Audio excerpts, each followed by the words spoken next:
DK Shivakumar versus Zameer Ahmed ರಣರಣ ಅಂತ ಇದ್ದಾರೆ. ಕವಲು ದಾರಿಯಲ್ಲಿ ಕರ್ನಾಟಕ ಕಾಂಗ್ರೆಸ್ ಅಲ್ಲೋಲ ಕಲ್ಲೋಲ ಆಗ್ತಾ ಇದೆ. ಡಿಕೆ ಶಿವಕುಮಾರ್ ವರ್ಸಸ್ ಜಮೀರ್ ಅಹ್ಮದ್, ಕವಲು ದಾರಿಯಲ್ಲಿ ಕರ್ನಾಟಕ ಕಾಂಗ್ರೆಸ್ ಅಲ್ಲೋಲ ಕಲ್ಲೋಲ. ಶಿಸ್ತಿನ ಅಸ್ತ್ರವನ್ನ ಡಿಕೆಶಿಗೆ ತಿರುಗಿಸಿದ ಜಮೀರ್. ಡಿಕೆ ಹೇಳ್ತಿರುವ ಶಿಸ್ತನ್ನೇ ನಾನು ಪಾಲಿಸುತ್ತಿರುವುದು. ಪಾರ್ಟಿ ಕೊಟ್ಟ ಜವಾಬ್ದಾರಿ ನಿಭಾಯಿಸಿದ್ದೇನೆ.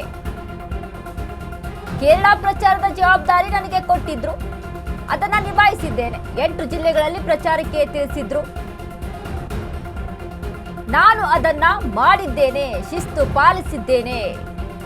ಸಿಎಂ ಕೊಟ್ಟ ಸೂಚನೆಯನ್ನ ಪಾಲಿಸಿದ್ದೇನೆ ಅಂತ ಜಮೀರ್ ಅಹ್ಮದ್ ಖಾನ್ ಹೇಳ್ತಾರೆ. ಶಿಸ್ತು ಮುಖ್ಯ ಎಂಬ ಡಿಕೆ ಹೇಳಿಕೆಗೆ ಜಮೀರ್ ಕೌಂಟರ್ ಅನ್ನ ಕೊಟ್ಟಿದ್ದಾರೆ.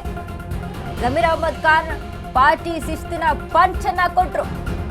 ಇದು ಪಾರ್ಟಿ ನಿಷ್ಠೆಯೋ ಪರೋಕ್ಷ ತಿರುಗೇಟು, ನೀವೇ ಊಹಿಸ್ಕೊಳ್ಬೇಕು. ಪಕ್ಷದ ಬಗ್ಗೆ, ಪಕ್ಷ ನಿಷ್ಠೆಯ ಬಗ್ಗೆ, ಪಕ್ಷದ ಶಿಸ್ತಿನ ವಿಚಾರಕ್ಕೆ ಸಂಬಂಧಪಟ್ಟಂತೆ ಡಿಕೆ ಶಿವಕುಮಾರ್ಗೆ ಕೌಂಟರ್ ಅನ್ನ ಕೊಟ್ಟಿದ್ದಾರೆ ಜಮೀರ್ ಅಹ್ಮದ್ ಖಾನ್. ಕೇರಳಕ್ಕೆ ಹೋಗಿ ಪ್ರಚಾರ ಮಾಡಿದ್ದೇನು, ಪಕ್ಷ ಹೇಳಿದ್ದೆ ಅಲ್ವಾ, ಅದನ್ನೇ ಕೇಳಿದ್ದೀನಿ ನಾನು. 8 ಜಿಲ್ಲೆಗಳಲ್ಲಿ ಪ್ರಚಾರಕ್ಕೆ ನನಗೆ ಒಂದು ಟಾರ್ಗೆಟ್ ರೀತಿಯಲ್ಲಿ ಕೊಟ್ಟಿದ್ರು, ನಾನು ಅದನ್ನ ನಿಭಾಯಿಸಿದ್ದೀನಿ. ಸಿಎಂ ಸಿದ್ದರಾಮಯ್ಯ ಅವರು ಏನ್ ಹೇಳಿದ್ರು ಅದನ್ನ ನಾನು ನಿಭಾಯಿಸಿದ್ದೀನಿ.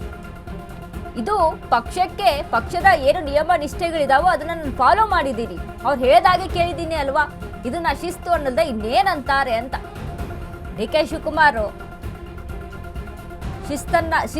ಶಿಸ್ತನ್ನ ಪಾಲಿಸಬೇಕು, ಪಕ್ಷದ ಶಿಸ್ತು ಏನಿದೆ ಅದನ್ನ ಪಾಲಿಸಬೇಕು ಅನ್ನುವಂಥ ನಿಟ್ಟಿನಲ್ಲಿ ಒಂದು ಸ್ಟೇಟ್ಮೆಂಟ್ ಅನ್ನ ಕೊಟ್ಟಿರ್ತಾರೆ. ಅದಕ್ಕೆ ಜಮೀರ್ ಅಹ್ಮದ್ ಖಾನ್ ತಿರುಗೇಟಿದು. ಎಸ್ ನೋಡಿ, ನಿನ್ನೆಯಿಂದನೂ ಕೂಡ ಸಂಪುಟ ಸಭೆಯಲ್ಲಿ ಸಂಬಂಧಪಟ್ಟಂತೆ ಒಂದಿಷ್ಟೇನು ಗೊಂದಲಗಳು ಸೃಷ್ಟಿ ಆಗ್ತಾವೋ, ಡಿ ಕೆ ಶಿವಕುಮಾರ್ ಅಲ್ಲಿಂದ ಕಾಲ್ ಕಿತ್ತು ಬಿಡ್ತಾರೆ. ಎಸ್ ಮಲ್ಲಿಕಾರ್ಜುನ್ ಮತ್ತು ಡಿ ಕೆ ಶಿವಕುಮಾರ್ ಸಭೆಯಲ್ಲಿ ಜಮೀರ್ ಅಹ್ಮದ್ ಖಾನ್ ಪರ ಬ್ಯಾಟ್ ಅನ್ನ ಬೀಸ್ತಾರೆ.